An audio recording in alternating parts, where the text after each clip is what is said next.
नमस्कार दोस्तों, जय जोहार। मैं कौशल तिवारी और बिहनिया संध्या में आपका स्वागत है।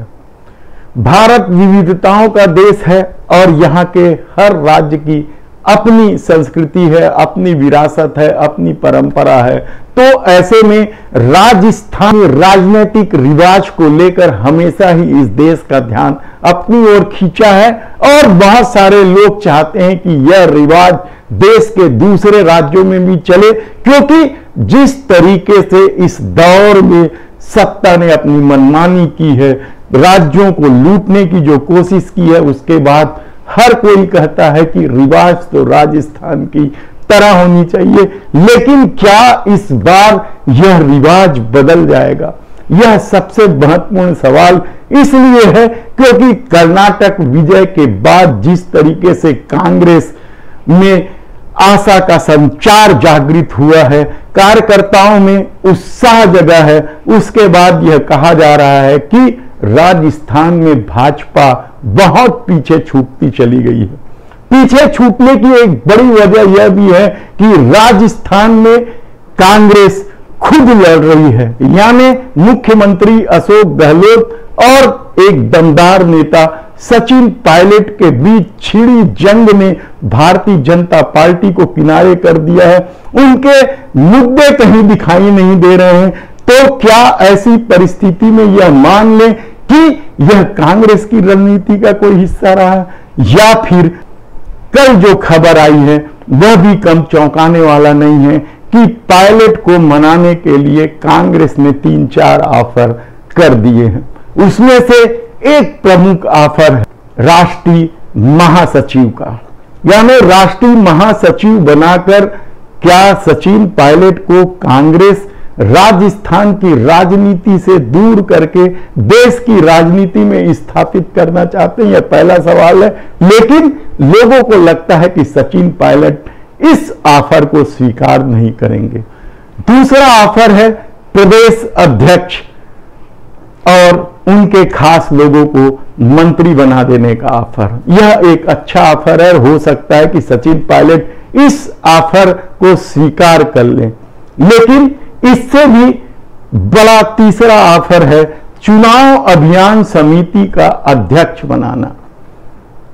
क्या सचिन पायलट इस बात को स्वीकार करके अब जो यात्रा फात्रा निकाल रहे हैं उसे बंद कर देंगे? लेकिन इसके अलावा भी एक और ऑफर है, वह ऑफर है टिकट चयन समिति का अध्यक्ष। हालांकि कांग्रेस में यह परंपरा रही है कि स्थानीय बॉडी जो है वो टिकट का चयन करती है और एक लाइन में प्रस्ताव पारित करके हाईकमान के पास भेज देती है कि अब हाईकमान तय करेगा।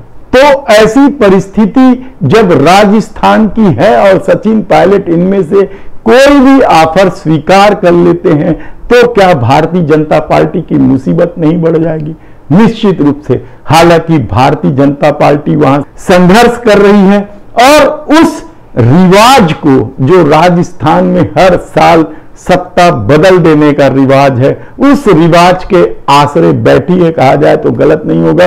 और सबसे बड़ी बात तो यह है कि राजस्थान के पूर्व मुख्यमंत्री वसुंधरा राजे सिंधिया की देश के प्रधानमंत्री नरेंद्र मोदी से बिल्कुल भी नहीं बन रही है और उसे किनारे किया जा रहा है। तो क्या राजस्थान में वसुंधरा राजे सिंधिया को किनारे करके भारतीय जनता पार्टी राजस्थान फतह कर पाएगी? यह सबसे महत्वपूर्ण सवाल इसलिए है क्योंकि आम लोगों में अब भी वसुंधरा राजे सिंधिया की पकड़ मजबूत है, उनके अपने वोट बैंक है, उनकी अपनी दमदारी है, उनकी अपनी राजनीतिक शैली है और वे मुख्यमंत्री भी रही हैं।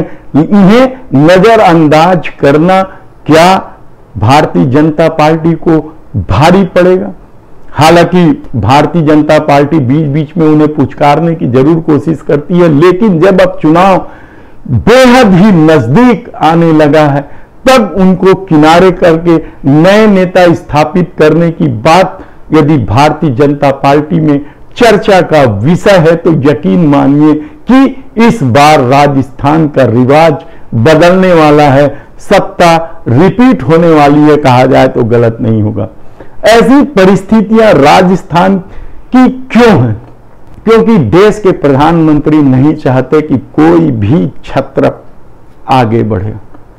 किस तरीके से छत्तीसगढ़ के पूर्व मुख्यमंत्री डॉक्टर रमन सिंह को किनारे किया गया, किस तरीके से मध्य प्रदेश के मुख्यमंत्री शिवराज सिंह चौहान को काबू में रखा गया, किस तरीके से महाराष्ट्र के पूर्व मुख्यमंत्री देवेंद्र फडणवीस को उप मुख्यमंत्री बनने मजबूर किया गया, ऐसे कितने ही उदाहरण हैं। तब सवाल यह है कि क्या राजस्थान, मध्य प्रदेश, छत्तीसगढ़, तेलंगाना और मिजोरम में होने वाले चुनाव में भी क्या स्थानीय क्षत्रपों की अनदेखी होगी? क्या स्थानीय मुद्दों के अलावा केवल राष्ट्रीय मुद्दों के आश्रय और देश के प्रधानमंत्री नरेंद्र मोदी की छवि के आश्रय भारतीय जनता पार्टी चुनाव में आएगी? क्योंकि इसे लेकर भी भारतीय जनता पार्टी में मंथन चल रहा है और कहा जा रहा है कि स्थानीय नेतृत्व और स्थानीय मुद्दों को भी हवा दी जाएगी, उसे भी महत्व दिया जाएगा। लेकिन यदि स्थानीय नेतृत्व में राजस्थान में वसुंधरा राजे सिंधिया को किनारे कर दिया जाए तो फिर किस तरह का स्थानीय नेतृत्व को महत्व देने की बात कही जा रही है, यह सोचने की बात है। तब सवाल यह है कि आने वाले दिनों में राजस्थान में क्या कुछ होता है, यह हम आपको बताते रहेंगे। धन्यवाद।